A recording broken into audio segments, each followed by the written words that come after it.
चाहिए है तो साधना काहे की हो रही है? बहुत शास्त्रों का ज्ञान है, बड़े कर्म धर्म कर रहे हैं, पर आशा की फांसी को गले में लटकाए हुए हैं। उपासक होकर मुझे ऐसा चाहिए, फिर तो शरीर रोगी हो जाएगा। तो बचा लोगे क्या अनुकूल भोग पाकर के शयन के समय श्री जी का भोग? तो 8 दिन नहीं, अभ्यास नहीं, चाय पिलानी 1 लीटर बना के पिला दो, छुट्टी 10-12 दिन नहीं। प्रत्येक उपासक को ये बड़ी बात सूक्ष्मता से समझनी चाहिए कि स्पृहा का भी त्याग करना है। हमें अपने निर्वाह की चिंता का त्याग करना है, तभी तो शरणागति पुष्ट होगी। हमें ऐसा वास मिलना चाहिए, ऐसा वस्त्र मिलना चाहिए, ऐसा भोजन मिलना चाहिए, ऐसी अनुकूलता मिलनी चाहिए, ये सब बातें छोड़नी चाहिए। छोटी छोटी बातों में हम असंतुष्ट होते हैं, समझना पड़ेगा।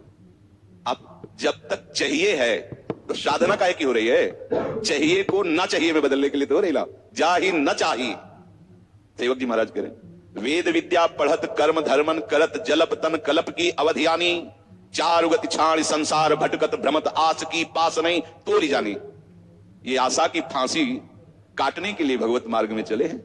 सेवक जी कह रहे, बहुत शास्त्रों का ज्ञान है, बड़े कर्म धर्म कर रहे हैं, पर आशा की फांसी को गले में लटकाए हुए हैं, उसको काट नहीं पा रहे। क्या होगा?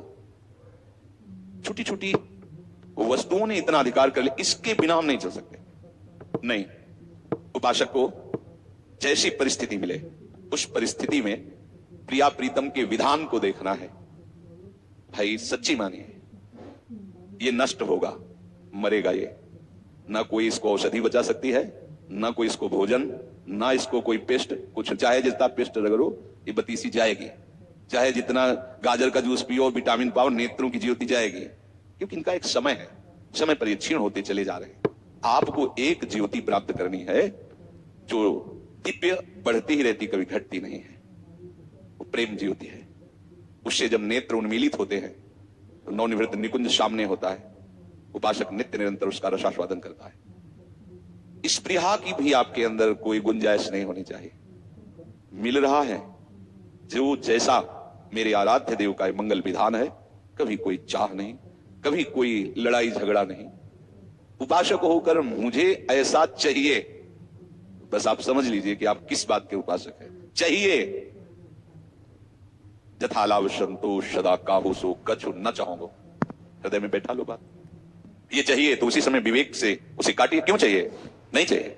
अगर जरूरत होगी तो जिनकी शरणागति हम स्वीकार किए हुए हैं, वो सर्वज्ञ हैं, सर्वशक्तिमान हैं, सर्वत्र हैं, उनके लिए कोई दुर्लभ है क्या? तो वो हमें नहीं दे रहे, अर्थात मुझे जरूरत नहीं है। वो मुझे नहीं दे रहे तो मुझे जरूरत नहीं है, क्योंकि उनका विधान ऐसा है। हमें कोई मांग नहीं रखनी, हमें ये अनुकूल पड़ता है, वो जानते हैं ना, और वो नहीं दे रहे हैं, इसका मतलब है कि हमें ये अनुकूल पड़ता है। इस बात को भी मिटाना वो चाहते हैं, मिटा दो, फिर तो शरीर रोगी हो जाएगा। तो बचा लोगे क्या अनुकूल भोग पा करके? देखो ना, सब अनुकूल तो पा रहे हैं और सब अस्पताल जा रहे हैं। थोड़ा विवेक को जागृत करके ये स्पृहा को नष्ट करो।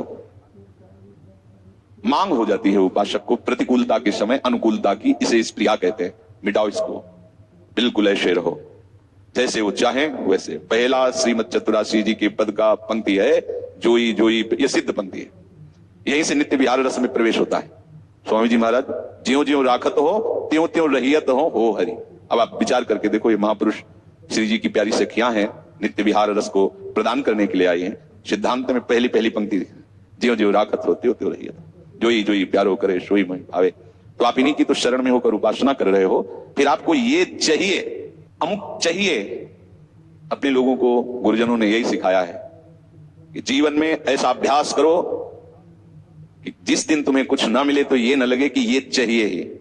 शरीर रोग से ग्रसित, इसलिए कुछ दिनचर्या में खान पान का नियम है, नहीं तो पीछे अगर 4 दिन रोज दूध पिया शयन के समय श्री जी का भोग, तो 8 दिन नहीं, अभ्यास नहीं, चाय पिलानी 1 लीटर बना के पिला दो, छुट्टी 10-12 दिन नहीं, रोज 1-1 कप। अब वो सर दर्द करेगा अगर नहीं पिएंगे। हमारा ब्लड प्रेशर डाउन, कॉफी चाहिए 3-4 बार, नमक पानी घोर के पियो ना, जो सहज है और बढ़ाएगा, काफी क्यों? और आप संयम से चलेंगे तो ब्लड प्रेशर लो क्यों होगा, हाई क्यों होगा, सम रहेगा। सब चिंतन